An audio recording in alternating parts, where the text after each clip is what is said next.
to my channel. My name is Elisa, and if you've never been here before, this channel is all about me creating my dream wardrobe from scratch, and I'm taking you along for the ride so maybe you can recreate some of the things that I make at home. Sometimes I even take requests, which was the case for this week's video. One of my lovely viewers asked me if I could recreate the Isabelli dress by Réalisation Par, which looks a little bit something like this. And I instantly fell in love with its simple design. It's very French chic summer vibes, I think, and I just really liked it, so I decided to go for it. And because I could not wait, I already created the dress in lining.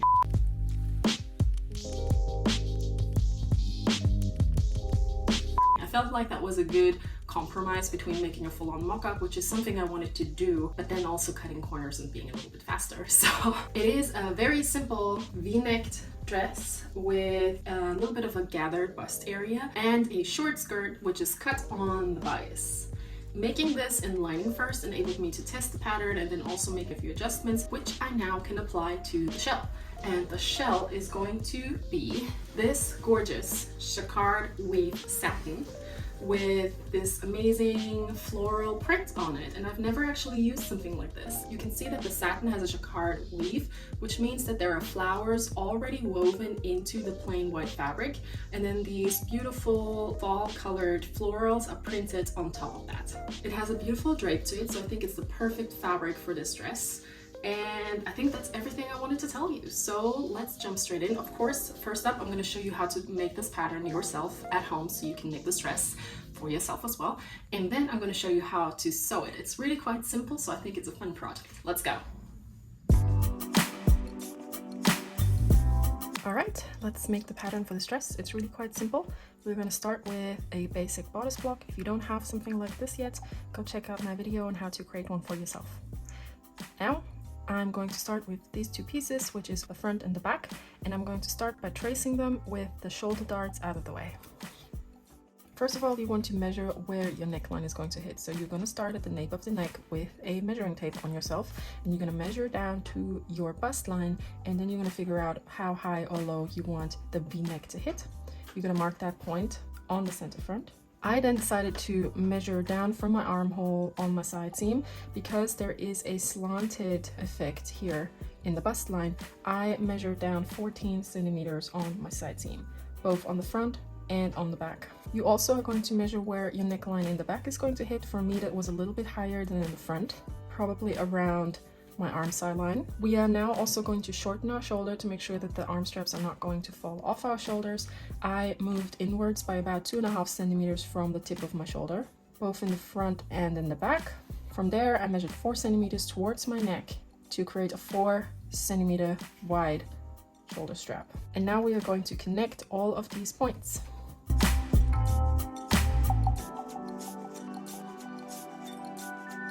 I'm now also going to lower my armholes just a little bit.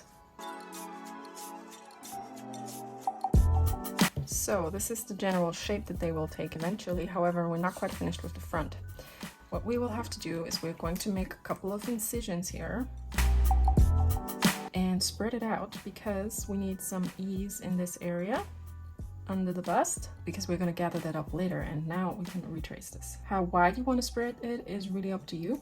Depends on how much gather you want in this area. Maybe you don't want too much, maybe you want a little bit more. I just freestyled this part a little bit. Okay, that's the new front piece. So now that we have this, we are going to create the skirt. For the skirt pieces, I just need 2 straights, so I'm going to use this and this. I'm going to start with the front. I need to use my old piece and kind of like remove the ease again, and then place it onto this straight as it was before, because I do need this distance. This is what I need. So I just created these 2 dots so I know exactly what the degree, the slanted degree is. Now you have to measure on yourself from just where your neckline hits, which is probably somewhere on your bust line, and you measure down on your body, and you kind of, you know, just eyeball how long you want the dress to be. You're going to mark that point on the center front. You're going to square out from the center front in a perpendicular angle, and then we want to make sure that the dress has a little bit more give around our hip. What you can do is you can measure from your bust area here down to where your hips are and mark that point here. You can then just draw a guideline because that's going to help you to understand where your hips are. On that line, you can now measure 1/4 of your hip circumference and mark it. This way you can be sure that this area around your hips is definitely going to fit and it's not going to be too narrow or, you know, even too wide. So we're going to do something similar for the back. So for the back, what I decided to do is to just place my back piece again on this center back line and mark the angle and the width, like so. And then I placed my front skirt onto that line until these points meet here. And then I can just copy what I did in the front, because the only thing that's different in the back is this area. And that is the pattern done. The only thing that I'm going to mark now is the grain line. The skirt is going to be cut on a 45-degree angle, which conveniently on my cutting pad here, I have a 45-degree angle here. So I can just push my skirt pieces along the perpendicular lines and then mark the 45-degree angle, because this is how we're going to cut the piece on the fabric.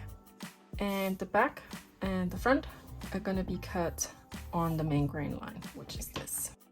And that, my friends, is the pattern. Let's get to sewing.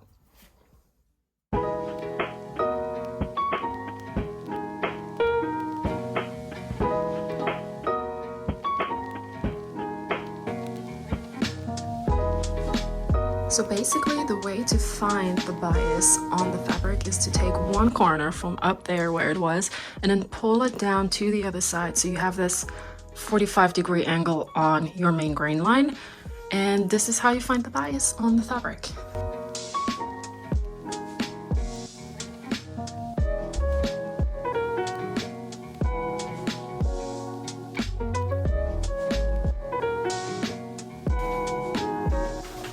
Now I cut this on the bias, and now the back pieces are going to be cut on the regular grain line, which kind of these lines indicate where that is. So I'm going to try to place the fabric perpendicular to this edge here with this line. Same thing with this.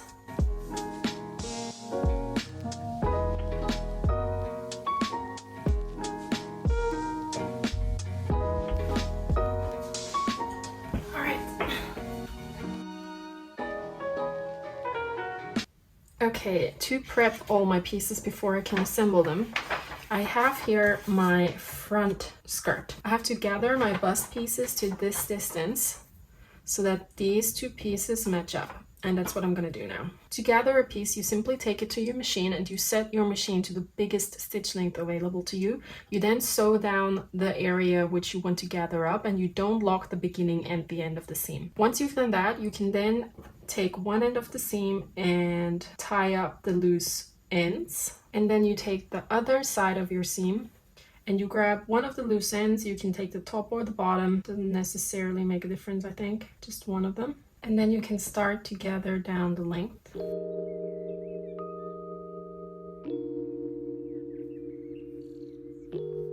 And once you've achieved the length of this, you can tie up the other end so it stays in place. We now have our front skirt and I've gathered up bust panels, and now I need to pin the bust panels to the skirt. And I'm going to do that by, first of all, just distributing the gather the way I want it. I want it to be flat for a little while on the side, and then have the gather more towards the middle of my bust, so just right around under the apex, that is. And once I feel like I have achieved that, I can then place it right sides on top of the skirt, and then I can start to pin the two pieces together.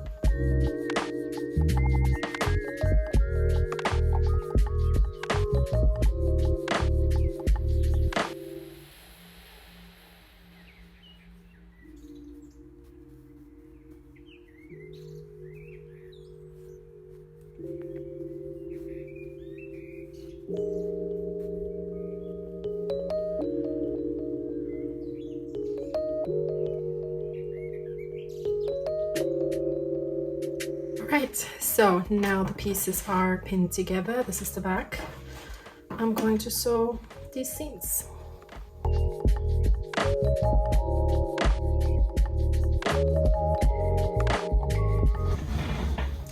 So before I can join the front and the back together, I need to make these little loop straps, which I'm just going to do by getting one strip of fabric. I'm going to then fold it right sides touching, and I'm going to sew down here, and then I'm going to show you how to turn such a thin spaghetti strap type string inside out.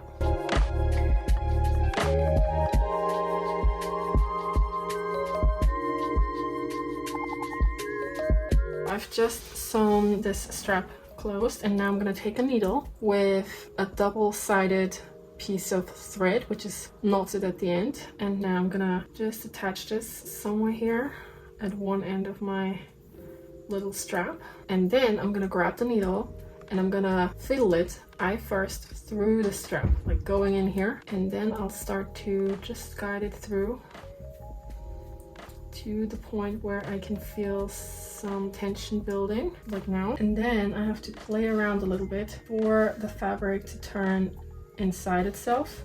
This is easier with silky fabric, which this is, and now it's already turned inside itself, adding a little bit more tension, and then it kind of starts to, I don't know, overturn. And with silky fabric like this is really quite easy. Now the needle is through, and here we have a beautiful thin spaghetti strap. What do you say?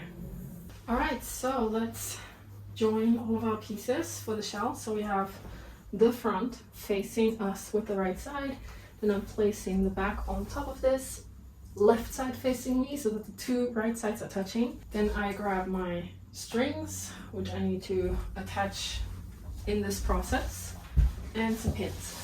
And basically what I'm going to do now is simply pin together the side seams, sandwiching these in between, making sure they're on the inside of the piece.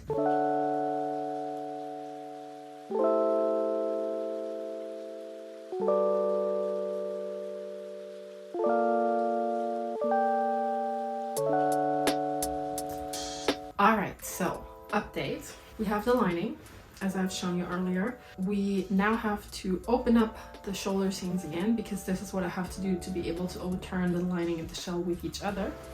The shell looks a little something like this.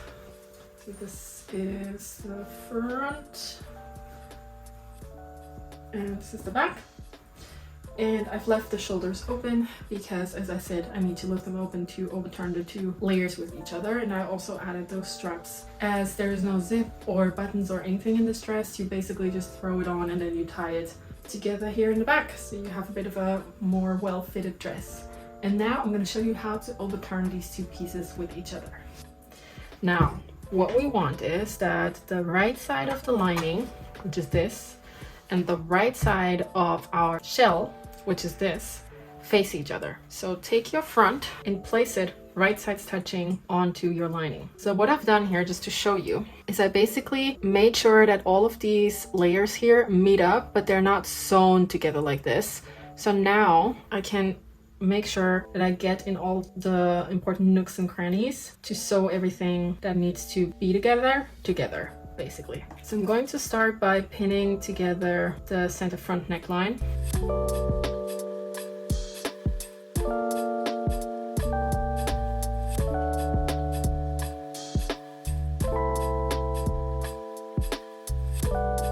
Now that I've done this, I can basically grab the rest of my lining and pull it through the shell like so. So these things are folded into each other as they would be if they were sewn together. Now next up, I'm going to try and align the armholes. I'm going to place the side seams on top of each other, and this is where I'm going to start pinning.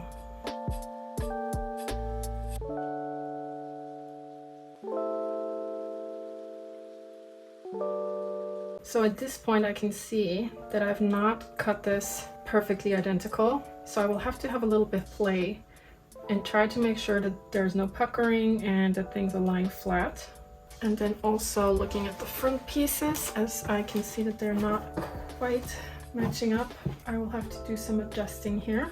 But I can cut that back once I've sewn the pieces, because I can see that I've pinned them on the same way on both sides. Now I'm going to sew both front and back V neckline, and then I'm going also to sew both armholes for starters. Alright, so I've sewn all of the areas in question together.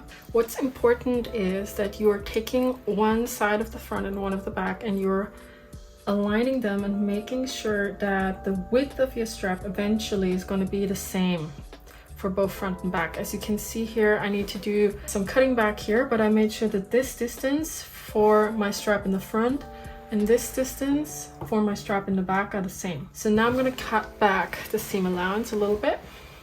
Okay, so we now should have everything we need to eventually overturn the dress. Again, check that the straps are the same width, which they seem to be here. And now, that's my favorite part, we're gonna grab inside the dress between the lining and the shell, right here, with probably both hands. And then I'm gonna fill through here and do this. Ta-da! And then the same thing applies to the back on both sides. Here we go, and then we can pop the lining in the dress. Everything is right sides out. Now is probably a good moment to just try on the dress real quick. All right, look at this. It already looks pretty close to the original, I think. Obviously, I'm going to shorten this later. I'm not going to leave it this long. And now is also a good time to make any adjustments that you feel like have to be made. For example, I'm thinking about taking in the sides here just a little bit more. Because I don't know, it feels like it's a bit wide, and that's easily done on the inside of the dress. So when you turn everything inside out again, you can do that. So I'm gonna do this before I hand sew my straps shut, and then I can focus on the hem.